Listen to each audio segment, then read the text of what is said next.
Good morning to all of you. स्वागत है आप सभी का आपके अपने यूट्यूब चैनल में। एक बार पुनः मैं आप सभी के बीच में उपस्थित सुप्रीम कोर्ट के कुछ आदेश और इसके बाद उत्तर प्रदेश सरकार पर जो है जुर्माना लगाया गया है किस मामले पे, और एक बड़े आदेश के साथ आप सभी के बीच में उपस्थित सारी प्रक्रियाएं जो होंगी वो माननीय सर्वोच्च न्यायालय से संबंधित वार्ता करेंगे। जो आदेश आए हैं उसके विषय में आपसे बातचीत करेंगे। फटाफट जुड़ेंगे जितने भी साथी हैं। क्या है संपूर्ण चीज़ें बताएंगे इस वीडियो के माध्यम से, तो फटाफट जुड़ जाएंगे जितने भी साथी हैं। सबसे पहले यहाँ से देखें, एक मामला आया है निकल करके। सुप्रीम कोर्ट ने उत्तर प्रदेश पर लगाया 25,000 रुपये का जुर्माना। यहाँ पे आप देखेंगे इसको कि सफाई कर्मी की नियमित करने के आदेश को चुनौती देने पर सुप्रीम कोर्ट नाराज। कर्मचारी को नियमित करने के हाई कोर्ट के आदेश पर 2 महीने में अमल करने को कहा है। इस मामले में आपको हम बता दें कि 30 वर्ष से कम कर रही सफाई कर्मी को नियमित करने हाई कोर्ट के आदेश को चुनौती देने पर सुप्रीम कोर्ट ने उत्तर प्रदेश सरकार पर नाराजगी जताते हुए 25,000 का जुर्माना लगा दिया है।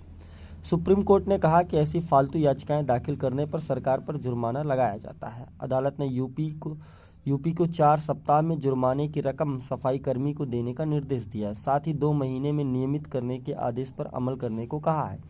यह आदेश न्यायमूर्ति अजय रस्तोगी और अभय एस ओका की पीठ ने उत्तर प्रदेश सरकार की याचिका खारिज करते हुए कोर्ट ने आदेश में कहा कि रिकॉर्ड देखने से पता चलता है कि इस बात में कोई विवाद नहीं है। अनीता देवी 15 मई 1991 से सफाई कर्मी के तौर पर काम कर रही हैं। हाई कोर्ट के रूल 2016 के तहत उसे नियमित किया जाने पर विचार करने का आदेश दिया है। पहले हाई कोर्ट की एकल पीठ ने उसे नियमित करने का आदेश दिया, फिर भी खंडपीठ ने उस पर मुहर लगाई। सुप्रीम कोर्ट ने कहा कि इन दिनों अदालतों ने माना है कि अनीता देवी ने रूल 2016 के तहत नियमित होने का अपना केस साबित किया है। पीठ ने उत्तर प्रदेश की ओर से पेश एडिशनल एडवोकेट जनरल की दलीलें सुनने के बाद कहा कि उन्हें मामले में दखल देने का कोई कारण नजर नहीं आता। मामला सोनभद्र जिले का है। अनीता देवी 15 मई 1991 से पार्ट टाइम सफाई कर्मी के तौर पर काम कर रही थी। 9 अगस्त 2018 को उसने हाई कोर्ट में याचिका दाखिल कर नियमित किए जाने की मांग की। हाई कोर्ट ने सरकार को अनीता के ज्ञापन पर विचार करने का आदेश दिया। सरकार ने ज्ञापन पर विचार करने की मांग ठुकराया और अनीता ने फिर हाई कोर्ट का दरवाजा खटखटाया। हाई कोर्ट की एकल पीठ से सरकार ने सफाई कर्मी के अतिरिक्त पोस्ट सृजित कर अनीता को नियमित करने का आदेश दिया, लेकिन इस आदेश को प्रदेश सरकार हाई कोर्ट ने 2 सदस्यीय खंडपीठ में चुनौती दी। खंडपीठ ने सरकार की याचिका खारिज कर दी और नियमित करने के आदेश पर मुहर लगा दी। उत्तर प्रदेश ने खंडपीठ के आदेश को सुप्रीम कोर्ट में चुनौती दी। सरकार की दलीलें थी कि हाई कोर्ट सरकार के पद को सृजित करने का आदेश नहीं दे सकता। यह भी कहा कि अनीता देवी की नियुक्ति पार्ट टाइम कर्मचारी के तौर पर हुई है, वह सेवा नियमित किए जाने के हकदार नहीं है, लेकिन सुप्रीम कोर्ट ने सारी दलीलें खारिज कर दी। आप समझ सकते हैं कि आदेश आने के बाद भी इस मामले पे जो है नियुक्ति नहीं दी गई।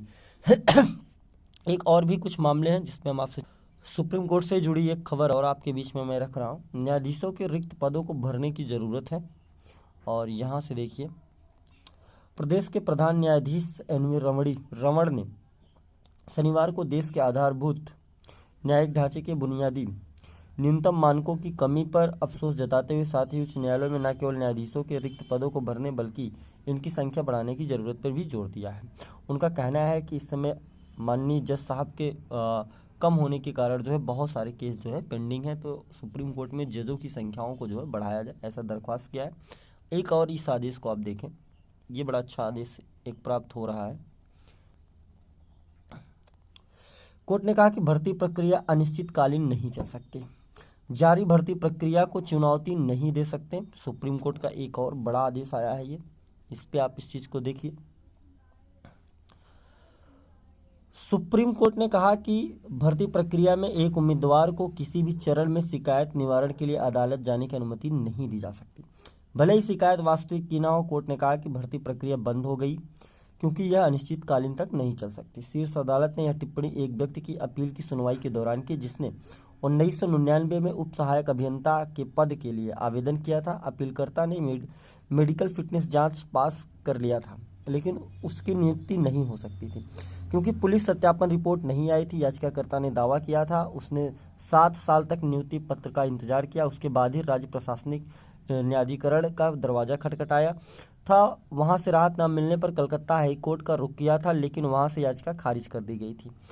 की, क्योंकि याचिकाकर्ता बांग्लादेशी नागरिक है। शीर्ष अदालत ने कहा कि यह महत्वपूर्ण तथ्य है कि विज्ञापन 1999 में निकाला गया और अब 2022 में, और अब 2022 इतना लंबा समय खुद ही अपीलकर्ता को राहत के लिए एक बाधा है। कहने का मतलब, अगर आपने बहुत दिनों तक किसी मामले में कोर्ट नहीं गए हैं, फिर अचानक आपका मन करता है चलिए हम न्यायालय चलते हैं, ये समझ लिए 1999 के मामले के बाद अब 2022 में अगर यह मामला सुप्रीम कोर्ट में पहुंचा, तो तुरंत उन्होंने कह दिया कि जारी भर्ती प्रक्रिया को चुनौती नहीं दे सकते। यानी कि अगर चीज़ें हो चुकी हैं तो फिर अब जो है ऐसा नहीं हो सकता, ऐसा उनका कहना है। ये और एक जो आदेश हमने आपको ये दिखाया, तो इस जुर्माना लगाया गया है इस वाले मामले पे, जहां सफाई कर्मी का मामला रहा है, जिसमें उन्होंने आदेश के बाद भी नियुक्ति नहीं करी थी, और उस पर जो है 25,000 का जुर्माना लगा दिया गया है। अब देखना इस पे है क्या होता है। हालांकि सुप्रीम कोर्ट एक अंतिम पावदान है, वहाँ से ही चीज़ें होती है, अब उन्हें उस चीज़ को जो है करना ही पड़ेगा।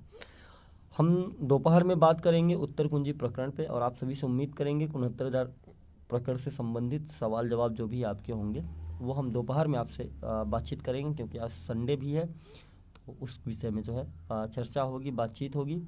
और एक चीज़ और कि आज